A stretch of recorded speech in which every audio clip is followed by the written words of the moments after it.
The story of Aston Martin is one of beautiful machines and near constant financial peril, a rollercoaster of exquisite highs and terrifying lows that has defined this most British of car brands for decades. For a company that builds dreams on four wheels, the cold, hard reality of staying in business has often been the real battle. The cars themselves are masterpieces of engineering and design, objects of pure desire that command astronomical prices, yet this has never been a simple guarantee of success. The fundamental challenge has always been that building these automotive works of art is staggeringly expensive, and the number of people in the world who can afford to buy one is relatively small. This creates a fragile business model, one that is incredibly vulnerable to the whims of the global economy. When the financial world sneezes, a company like Aston Martin, reliant on the discretionary spending of the ultra-wealthy, can catch a severe cold. This cycle of boom and bust, of soaring sales followed by desperate financial rescues, has been the central theme of its long history. The question then became, how does a company like this break the cycle? How does it build a more stable foundation, one that isn't solely dependent on the infrequent and massive transaction of selling a single car? The answer, which has emerged in recent years, is a fascinating shift in strategy that moves beyond the metal and into the realm of experience and belonging. It is the financial logic behind opening brand-centric clubs and lounges for owners, a move that is less about selling a product and more about selling a passport to an exclusive world. To understand why this is so clever, you have to look at the economics of a company like Aston Martin in its traditional form. The entire business was a series of peaks and valleys. The peak was the glorious moment a customer drove a new car out of the showroom. That single sale delivered a large sum of money, but it was also, in many ways, the end of the direct financial relationship. The company would hope that the owner loved the car, would service it at an authorized dealer, and might return in a few years to buy another. But in between those monumental purchases, there was a long valley of silence, a period where Aston Martin was not actively earning money from that specific customer. The company's revenue was a collection of these big, one-off spikes. This is a risky way to live.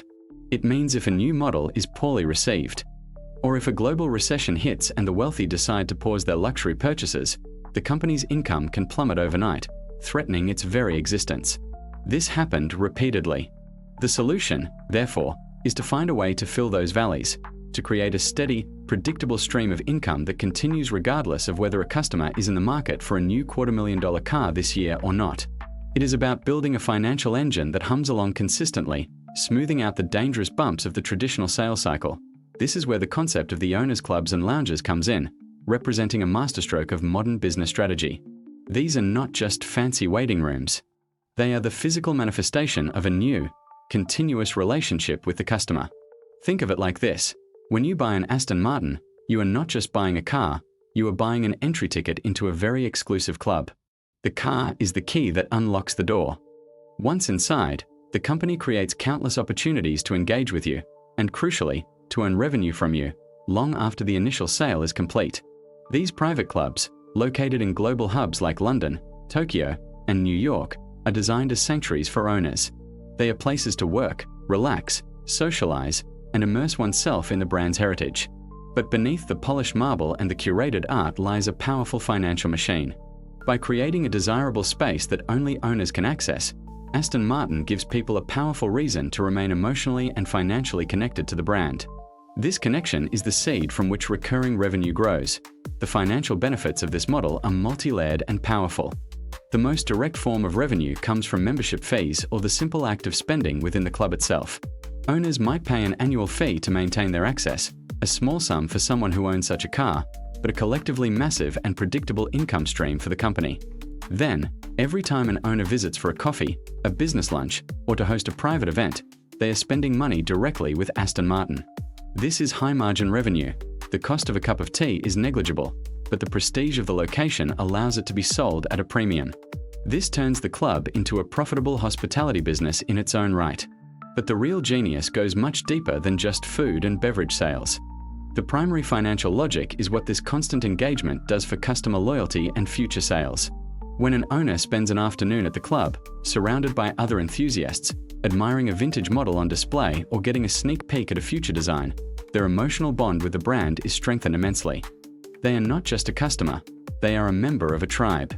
This dramatically increases the likelihood that their next car will be another Aston Martin. The club becomes the most effective marketing tool imaginable, and it's a tool that customers pay to be part of, rather than the company paying to advertise to them. Furthermore, these clubs act as a brilliant launchpad for selling other high-margin brand extensions. Within this trusted and luxurious environment, Aston Martin can introduce owners to a world of other products bearing the famous wings. This could be anything from limited edition watches and bespoke luggage to high-end clothing collaborations or scale models of their cars. In a normal retail setting, these items might be a hard sell, but within the sanctum of the owner's club, they become coveted pieces of the lifestyle. The customer is already in a brand-positive state of mind, surrounded by the evidence of its quality and heritage. The barrier to making an additional purchase is much lower. A 5-figure watch no longer seems like an extravagant luxury item but a natural extension of the identity they have already bought into with their car. This transforms Aston Martin from a car company into a full-fledged luxury house, with the automobile as its flagship product. The clubs are the retail and experimental heart of this expanded empire. In the end, the financial logic is about building a business that is resilient, diversified, and deeply connected to its customer base. The old model was like a farmer who only harvested one giant, unpredictable crop a year. The new model is like that same farmer opening a thriving, year-round farmers market on their land. The initial car sale is still the main harvest, but now there are dozens of smaller, consistent stalls bringing in money every single day. The owners' clubs and lounges are that market.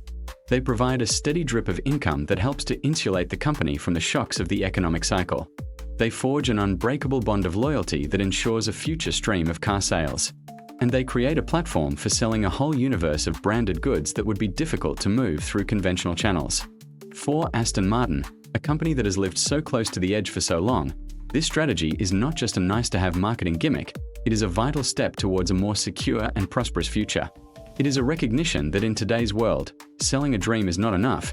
You have to sell the entire world that dream lives in, and then you have to build a beautiful, gated community where your most valued residents can live in it together.